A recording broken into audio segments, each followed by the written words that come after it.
Whether you're a Fast and Furious fan who needs a refresher on how Dom went from living his life a quarter mile at a time to thwarting acts of terrorism, or someone who has never watched a Fast film but is curious to learn more about the franchise's central character, we've got you covered. Dominic was one of 3 Toretto children that we know of, alongside his sister Mia and brother Jacob. He grew up in Los Angeles, where his family owned and operated Toretto's Market and Cafe, while his father also worked as a professional stock car driver. Along with his love of cars, Dom also inherited his father's religious faith and devotion to friends and family. When Dom was young, he helped his father rebuild a 1970 Dodge Charger RT, which he would continue to drive and cherish well into adulthood. Yeah, my dad built her. 900 horses of Detroit muscle. At some point, Dom's father was killed during a race after being run off the track by a driver named Kenny Linder. Dom witnessed the accident, which killed his father instantly and traumatized young Dom. A week after his father died, Dom assaulted Linder, which ended Linder's racing career and sent Dom to prison for 2 years. Even after he was released, Dom couldn't follow in his father's footsteps since he received a lifetime ban from the racetracks following the attack. Dom and Letty Ortiz met when they were children, around the time Letty was 10 years old, and formed a friendship around their shared love of cars. As teenagers, they began dating and remained together until the first Fast and Furious film. Letty worked with Dom stealing DVD players and other high-end electronics, and also participated in his illegal nighttime street races. By the end of that film, Dom and Letty have to split up when the police are made aware of Dom's criminal activities and he's forced to go on the run. After spending some time apart, the two get back together in the Los Bandoleros short film, which finds Letty tracking Dom down in the Dominican Republic. The couple immediately rekindles their romance and secretly marries before the events of the 4th movie. However, shortly after their wedding, Dom winds up leaving Letty in order to protect her, since the police are after him again, following his latest heist. While they're apart, he receives some devastating news. Dom, it's Letty. She's been murdered. In the first Fast and the Furious film, Dominic Toretto and LA police officer Brian O'Connor are on opposite sides of the law. Dom and Brian first cross paths when Brian goes undercover to investigate a group that's stealing electronics out of 18-wheelers. At first, Dom is wary of Brian, but he eventually warms up to him after Brian helps him evade the police. Meanwhile, Brian is still maintaining a carefully crafted persona, engineered to gain Dom's trust so he can arrest him. However, Brian genuinely likes Dom, as well as his sister Mia, and finds himself increasingly conflicted the deeper he gets into his investigation. Eventually, Brian blows his whole cover in order to get medical help for a member of Dom's crew who's seriously injured. Yeah, this is Officer Brian O'Connor. I'm off-duty MAPD. I need a life flight rollout right away. Betrayed, Dom tries to evade the police, but in the process wrecks his car and resigns himself to being arrested. Brian realizes that he can't bring himself to arrest Dom and instead gives him the keys to his own car, allowing Dom to escape.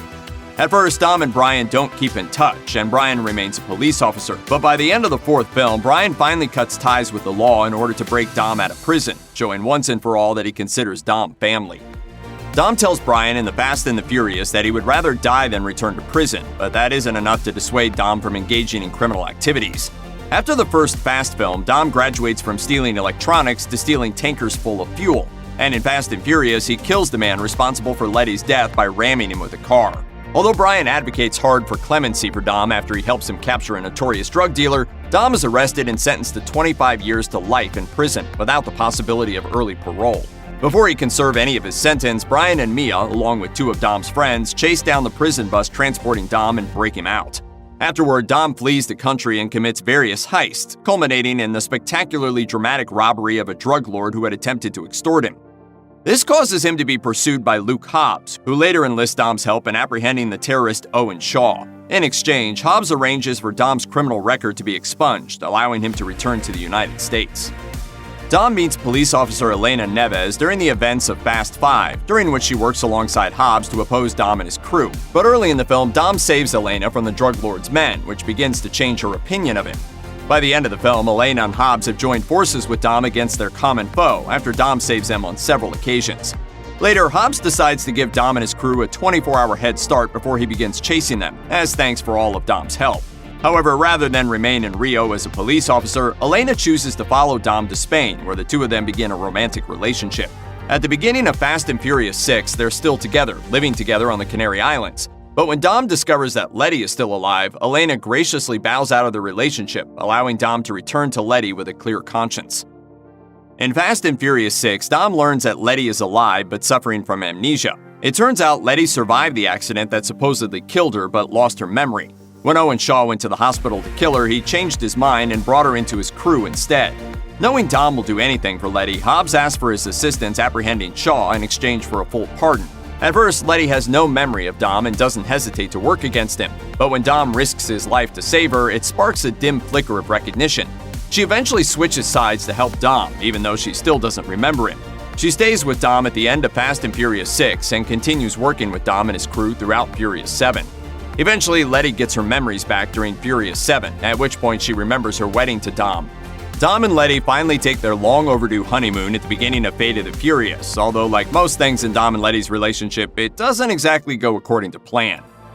After breaking Dom out of prison, Brian can't go back to being a police officer or an FBI agent, and instead joins Dom and Mia in their criminal activities. He functions as Dom's right-hand man during several heists, and the two grow closer the longer they work together. Simultaneously, Brian's relationship with Mia deepens, and she eventually becomes pregnant by the end of Fast 5. Dom is thrilled to become an uncle to baby Jack and comes to think of Brian as his brother. During the filming of Furious 7, actor Paul Walker was tragically killed in a car accident. Initially, Vin Diesel and the rest of the Fast crew considered shutting down production on the film, since many of them were close to Walker, especially Diesel. Instead, they decided that the best way to honor Walker was to give Brian the happy ending he deserved. The ending of Furious 7 was rewritten to give Brian O'Connor a peaceful exit from the franchise, allowing him to retire from his life of crime to raise his children with Mia.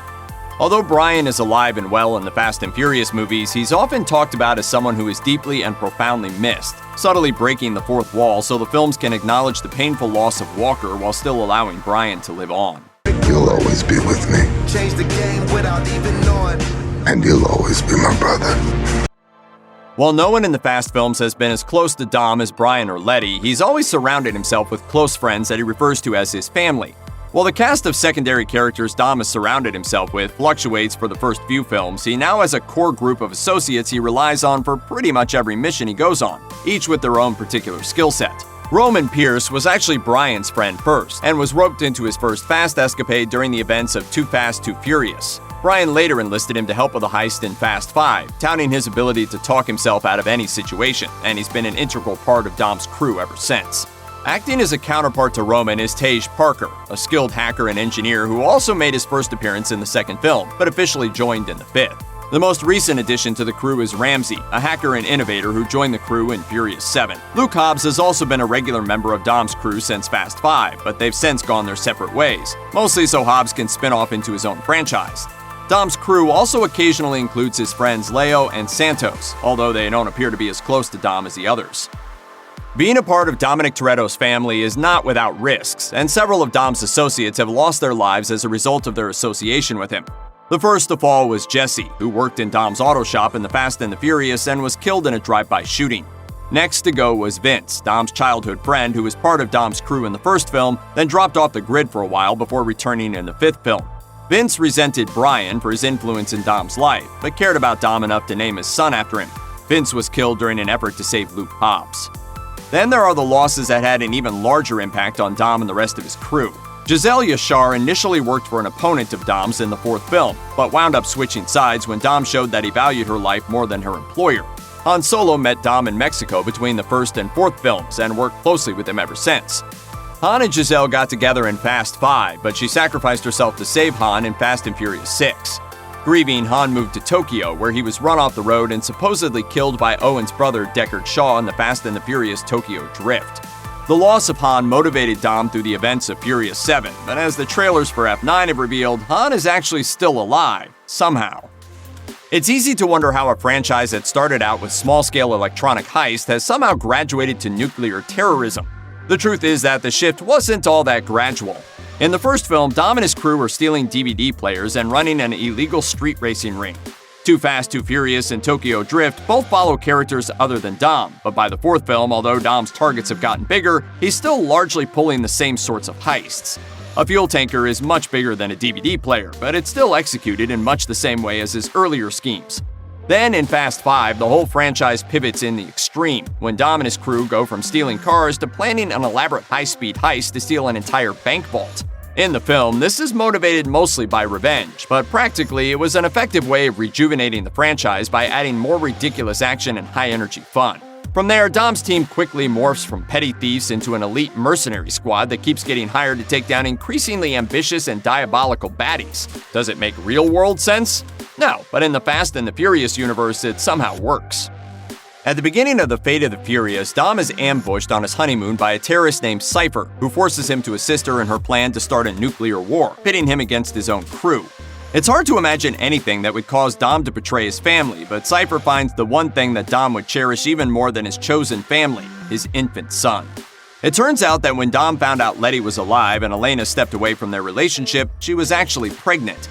She wound up giving birth to a son off-screen, and the two were subsequently kidnapped by Cypher to use as leverage over Dom. Elena hadn't given her son a first name yet, referring to him only by his middle name, Marcos, so Dom could choose his first name. Cypher executes Elena as punishment when Dom allows Letty to escape, but he ultimately manages to save his son, whom he commits to raising with Letty.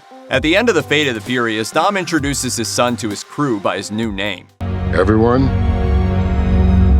meet Brian. Dom has faced a number of opponents throughout his Fast and Furious adventures, ranging from small-scale crooks to full-on supervillains. In the first film, Johnny Tran runs a rival street racing gang in LA, which seems almost cute compared to the antagonist Dom has gone up against since. Fast and Furious brings the drug lord Arturo Braga, who arranges for the death of Letty and works with the Shaw brothers, but is supposedly still in prison going into F9. Hernan Reyes is the drug lord Dom's crew robbed at the end of Fast 5, killed at the end of that film by Luke Hobbs. The sixth film sees Dom facing off against Owen Shaw, and then in the seventh film, he goes head-to-head with Owen's brother Deckard. However, despite both Shaw brothers attempting to execute some pretty nasty schemes, and even attempting to kill a member of Dom's crew, they're now on more or less friendly terms with Dom as they both helped rescue his son from Cypher in The Fate of the Furious. Cypher, on the other hand, remains not only free, but still intent on causing a nuclear war, and, if the trailers for F9 are any indication, determined to kill Dom in the process.